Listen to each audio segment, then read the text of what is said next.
I'm a full-time reseller, and one of my biggest sellers is clothing. Here's some pointers on how to photograph and get these items listed. One of the keys to success is staying organized. I do that by using my ready-to-list template. It has all the measurements that you're going to need in order to get these items listed. The items have been washed. Now it's time to photograph. You're going to go into your iPhone, and then you're going to click that down arrow and make sure you put it in square mode. All the selling platforms prefer your photos to be in square mode. That's just so they don't get cut off whenever people are browsing the selling site. When it comes to photographing clothing, make sure you have a solid background and some great lighting. I use this gray curtain with the recessed lighting in my kitchen, and it works out perfect. Make sure you get all angles of the clothing item and any and all flaws, and make sure you get the size tag with the material tag. Photos are done, so now it's time to get measuring. Now this is a 50-50 with a lot of resellers, whether they measure or not. I prefer to measure, and I've sold more clothing by providing measurements, so take that as you will. If you're a beginner reseller when it comes to clothing, my template is going to work great for you. It includes the basic measurements that you should be adding whenever you are listing clothing. When it comes to shorts, you're going to measure the waist first. I lay it on a flat surface, and then you're going to align the waistband to where it's nice and straight across. And you're going to measure from one side of the waist to the other. Keep in mind, to get the total waist measurement, you need to times this number by 2. Waist measurement of these shorts is 34 inches. When you're doing shorts or pants, you want to make sure you add the rise and the inseam. The rise is from the crotch seam to the top of the waistband. I use a regular measuring tape. You can use a clothing measuring tape if you prefer. It's all up to you. The rise of these cargo shorts is 11 inches, so I'm just going to go over here next to rise and write 11. Next up is the inseam, and that's from that crotch seam there down to the hem of the shorts or pants. Remember that the inseam is on the inside of the leg. When it comes to shorts, I do also add the length. So the length on my template can be used for the length of a t-shirt or the length of the shorts. We've got the item photographed and measured. Now it's time to put it into inventory. I store all of my clothing in these clear poly bags. They are 12 by 15 inches or 12 by 16 inches, whichever ones I decide to buy that month.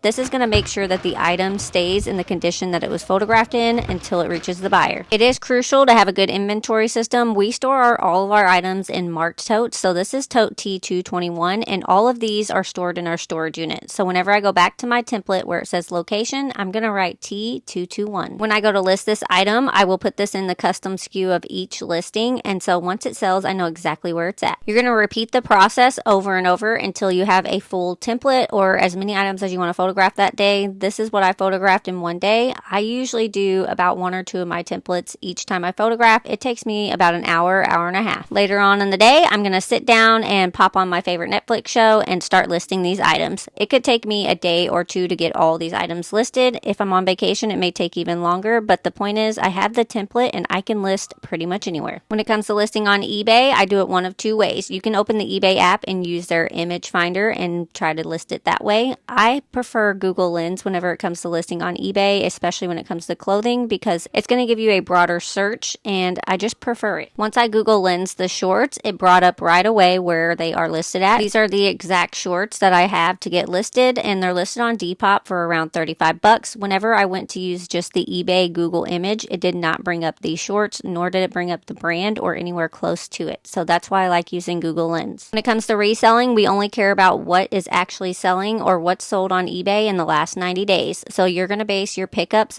just on that, especially as a beginner. You're going to open your eBay app, and then in this search bar, I'm going to type in the item that I want to look up. So we're going to look up vintage Massimo cargo supply shorts, and then you are going to filter this to sold and completed. This is going to show you which ones with this title have sold in the last 90 days on eBay. I don't pick up items based on sell-through rate because you can change one word in the title and get a different sell-through rate, so that's why I don't even bother with it. I know that the shorts are listed on Depop for $35, and based on the sold comps that I'm seeing here, they're going to sell anywhere between $30 to $40. When I'm listing on eBay, I like using the sell similar feature, so I'm just going to click a listing that's sold and click sell one like this, and then I'm going to create my listing off of the sold listing. When doing so, you need to make sure you add your own photos and always double check any of the information under the listing to make sure it matches your exact item. An example being that my shorts are not green, they're gray, so I'm going to go ahead and change that, and then also make sure you change the size to match what your item is. When it comes to pre-owned clothing, you must select the condition. I always put good condition unless they, of course, are flawed severely or they are new with tags. In that case, they would be new. Make sure you fill in all the required fields, so that's going to be the size, color, department, all that good stuff. I do add the material and the waist size and all that good stuff. Now I'm using a sell one like this listing, so this wasn't my original listing. So the person prior to me that this item sold for, this is what they filled in. So that's exactly why I leave it unless it's different to mine. Scroll all the way to the bottom and click custom SKU. This is where you're going to put in where the item's located, the date that you listed it, and how much you paid for it. You can add pretty much anything in this line that you want to, up to 50 characters. Only you can see this. The buyer cannot see this. I always go back and do a quick check, make sure everything looks good. Now it's time to move on to the description. Sometimes I will use the AI description for my description. It just takes all the information that you put in item specifics and gives you a breakdown or just a little summary.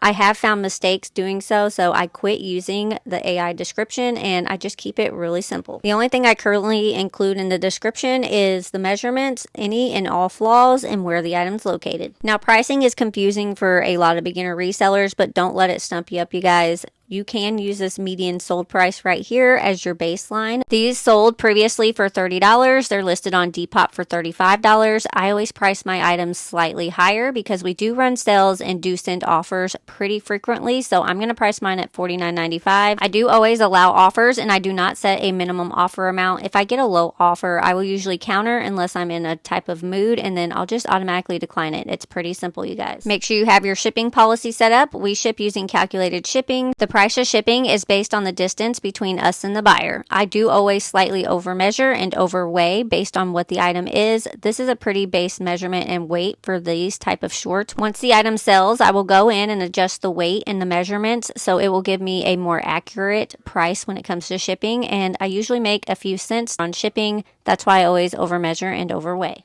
I get asked all the time if we promote our listings, and yes, we do. We promote every single listing 5 to 7%. I do not ever do the suggested ad rate that eBay suggests. That's just crazy. I start the rate at 5% and then slowly raise it the longer the item is listed. All that's left to do is click list your item, and that's it. Your listing is now live. Don't be tripping. It's just flipping.